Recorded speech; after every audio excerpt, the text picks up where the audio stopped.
যুবককে লক্ষ্য করে গুলি দুষ্কৃতীদের। গুলিবিদ্ধ যুবককে পাঠানো হয়েছে কলকাতায়। বোমা ভর্তি ব্যাগ ফেলে রেখে চম্পট দুষ্কৃতীদের। ঘটনা ঘিরে এলাকায় তীব্র চাঞ্চল্য। বসিরহাটের পিফা বাজারে শুট আউট। যুবককে লক্ষ্য করে গুলি দুষ্কৃতীদের। গুলিবিদ্ধ যুবক ইতিমধ্যে কলকাতায় পাঠানো হয়েছে। বোমা ভর্তি ব্যাগ ফেলে রেখে চম্পট দুষ্কৃতীদের। ঠিক কি ঘটেছে বিস্তারিতভাবে জানাবেন বিমল। টেলিফোন লাইনে রয়েছেন প্রতিনিধি। ঠিক কি ঘটনা ঘটেছে বিমল?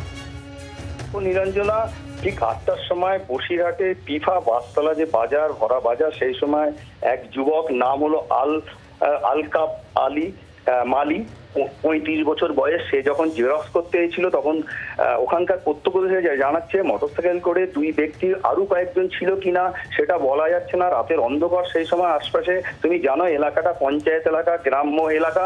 সেই সময় প্রত্যক্ষদর্শী যেটা জানাচ্ছে, দুজন ব্যক্তি তার পিছন দিক দিয়ে গুলি করে, গুলি তার পিঠে লাগে, তারপরে বোমা ছোড়ে এবং বোমা ভর্তি এক ব্যাগ বোমা ভর্তি রাস্তায় ছুড়ে পালায় দুষ্কৃতীরা। এরপর ঘটনাস্থলে পুলিশ আসে, বিশাল পুলিশ বাহিনী এসে ওই ব্যক্তিকে উদ্ধার করে বসিরহাট হসপিটাল নিয়ে আসা হয়। তারপরে তাকে আশঙ্কাজনক অবস্থা হয়, তাকে এই মুহূর্তে কলকাতায় পাঠানো হচ্ছে। নিরঞ্জনা, বিমল, কি জানা যাচ্ছে? বোমা ভর্তি ব্যাগ ফেলে রেখে চম্পট দিল দুষ্কৃতীরা। কারা এই দুষ্কৃতীদের, কি সম্পর্কে, তাদের সম্পর্কে কি পুলিশ বলছে?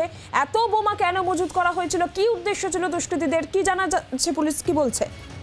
দেখো এখনো অনেকটাই ধোঁয়াশা। কি কারণে এই যুবককে দুষ্কৃতীরা এবার বোমা ভর্তি ব্যাগ এনে এবং গুলি করলো, তাই তদন্ত শুরু করেছে। এটা কোনো রাজনৈতিক কিংবা অন্য কোনো শত্রুতার জেরে?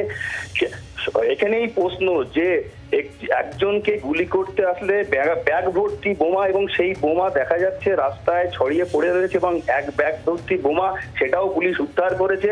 এবং পুলিশ বিষয়টা খতিয়ে দেখছে যে কি কারণে এই ব্যক্তিকে দুষ্কৃতীরা গুলি চালালো, এর পিছনে অন্য কি কারণ আছে সেটাই তদন্ত করে দেখছে পুলিশ। নিরঞ্জনা, স্থানীয়রা কি বলছে বিমল? স্থানীয়দের কি বক্তব্য? এর পিছনে রাজনৈতিক যোগ থাকতে পারে?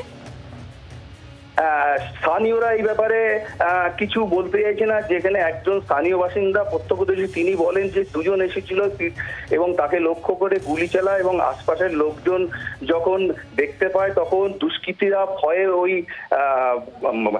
থলে ভর্তি বোমা ফেলে পালায়।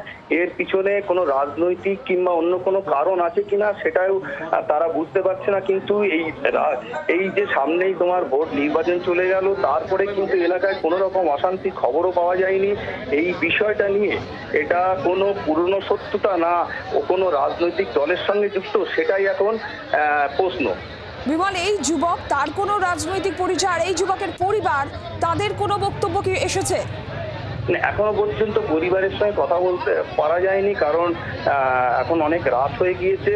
কিন্তু যেটা সূত্র মাত্র জানতে পারছি, তৃণমূল করতো যেটা জানা যাচ্ছে, কিন্তু সেটা সঠিক কোন দলের করতো ওখানকার স্থানীয় লোক কিন্তু বলতে পারছে না। তবে যেটা সূত্র মাত্র জানতে পেরেছি, এও কিছু দুষ্কৃতির সঙ্গে জড়িত ছিল। এটা দুষ্কৃতীদের মধ্যে কোনো গন্ডগোল কিনা সেটাও পুলিশ খতিয়ে দেখছে। নিরঞ্জন, নজর রাখো পরিস্থিতি থেকে। বিমল বসু টেলিফোন লাইনে ছিলেন আমাদের প্রতিনিধি।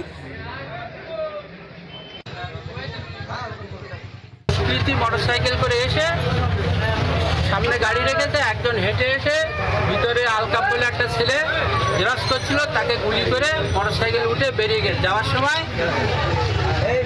হাতে বোমের প্যাকেট ছিল, প্যাকেটটা ফেলে দিয়ে বেরিয়ে গেছে। পুলিশ এসে যেখানে আশেপাশে সিসি ক্যামেরা আছে, সিসি ক্যামেরাগুলো চেক করে দেখছে যে দুষ্কৃতীকে ধরা যায় বা চেনা যায়। বাংলার আওয়াজ, বাঙালির আবেগ, জি 24 ঘন্টা।